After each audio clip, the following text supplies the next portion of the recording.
Hello everyone and welcome back to K Gutte's online lecture series. Today we are going to discuss Touchstone Method introduced by Matthew Arnold.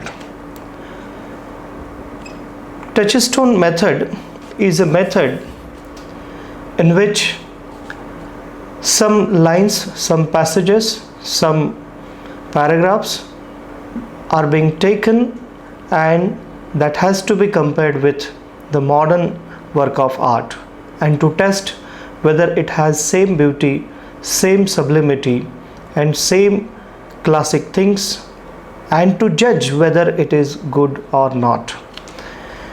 Matthew Arnold was being an English poet and critic who is often regarded as the first modern critic in literature.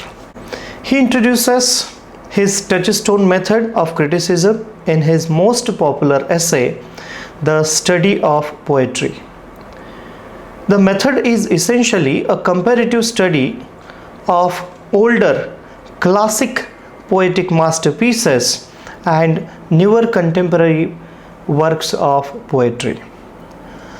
Arnold considers the question of judgment of literature, which is the function of criticism.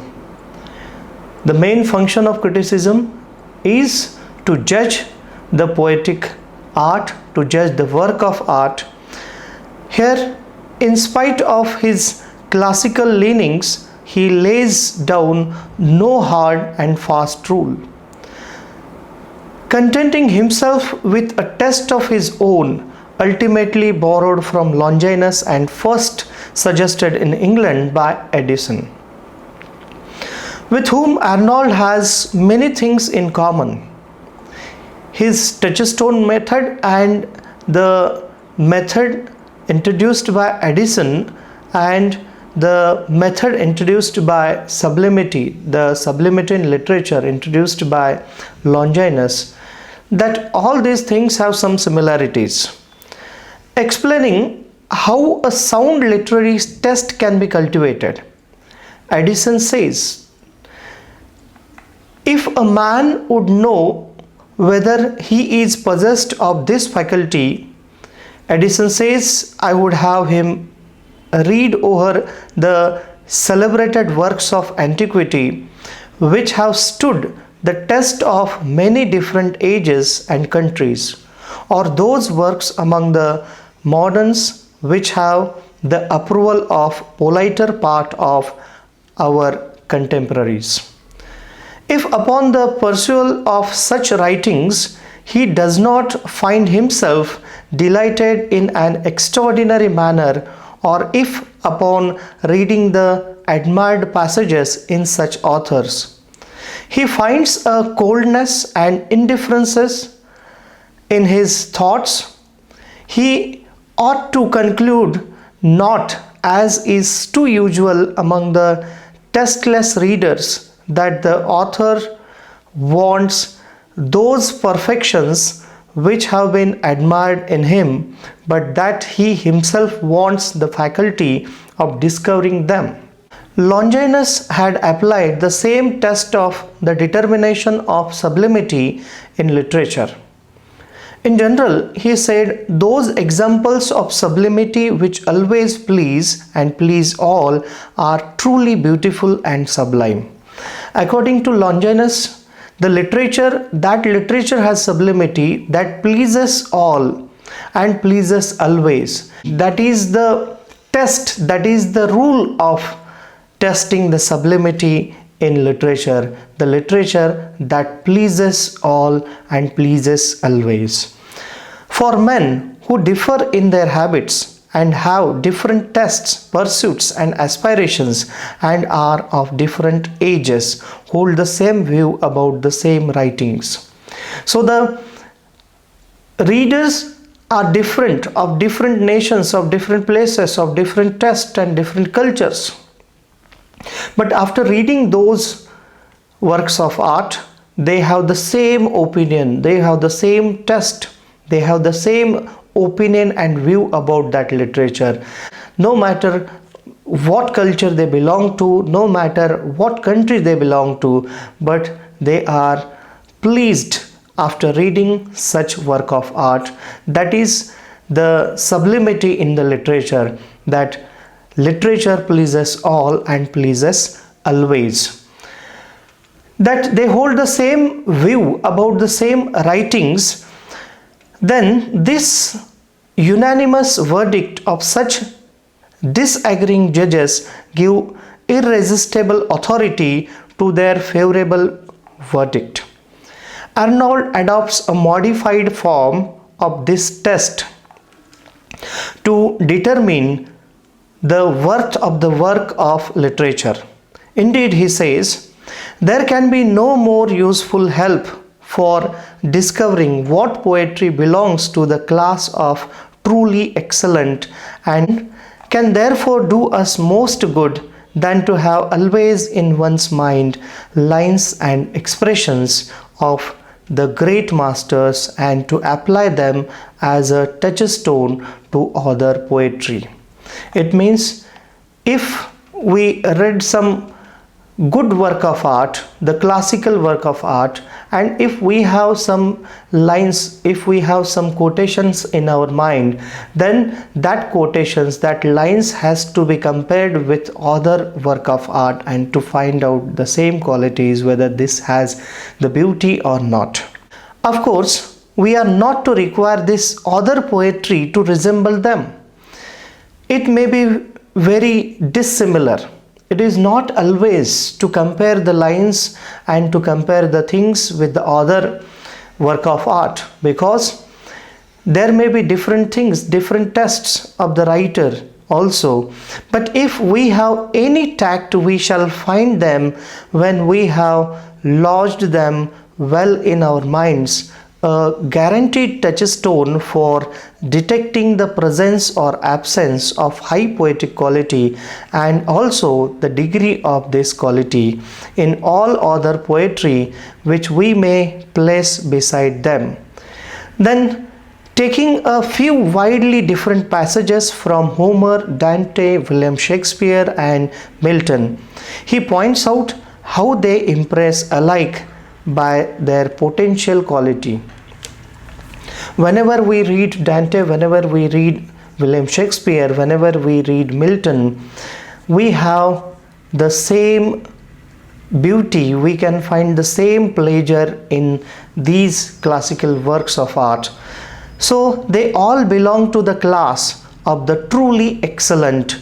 Critics, he concludes, gives themselves great labor to draw out what in the abstract constitutes the character of a high quality of poetry. What is that constitute the high quality of poetry?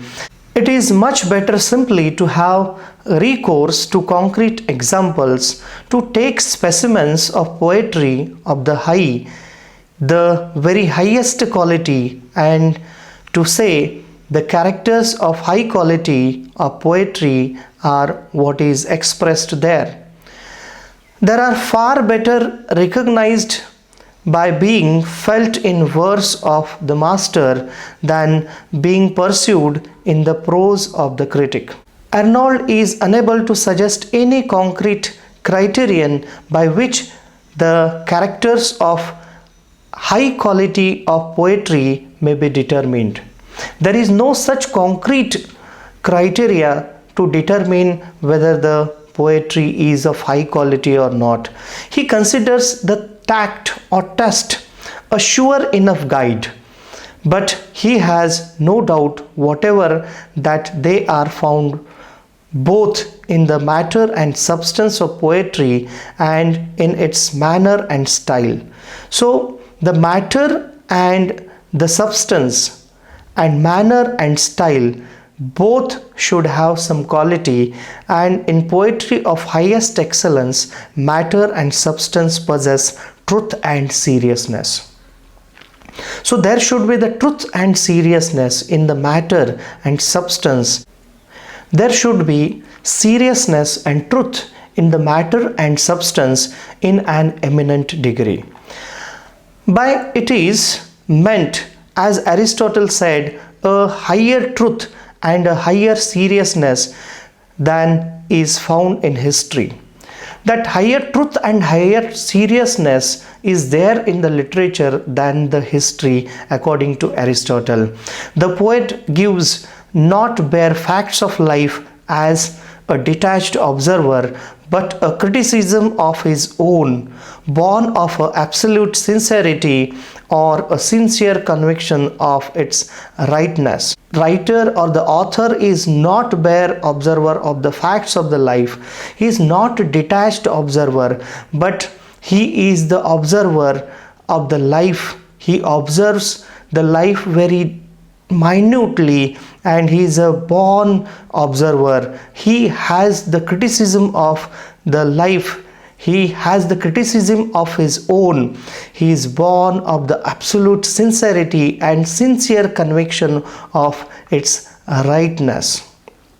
The manner and style derive their force from the matter and substance. They are characterized by a diction and movement of their own, keeping their weighty matter and substance.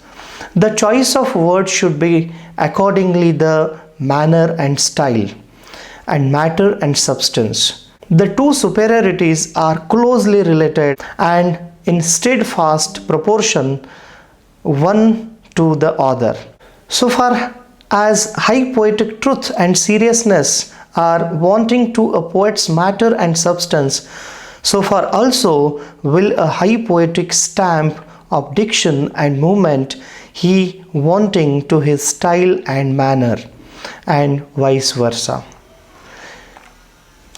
In nutshell, that to analyze, to judge, to criticize a literary work of art, the critic should first take few lines of poetry from the great poetic works written by the masters of poetry and literature, such as the ancient Greek writers Shakespeare or Milton, and then compare these well-known literary works to the new literary work he is examining. This way, the critic can determine whether or not a literary work is good or bad. The Touchstone method of criticism helps the critic to get rid of potential biases, both personal and historical, and to make an objective, impersonal and unbiased judgment. If critics are incapable of differentiating between objectively good and bad literature, then literature itself is in danger of losing its real value, which is the main reason why Arnold came up with Touchstone method. Touchstone method is a method in which the critic compares two works of art. One is from Milton or Shakespeare or from the ancient Greeks, to compare with the other modern work of art, whether to have the same qualities and whether to have same things in the literature. So in this way we have talked about Touchstone method introduced by Matthew Arnold. Thank you for watching this video. If you like this video, you can like, you can share, and do not forget to subscribe this channel. Thank you.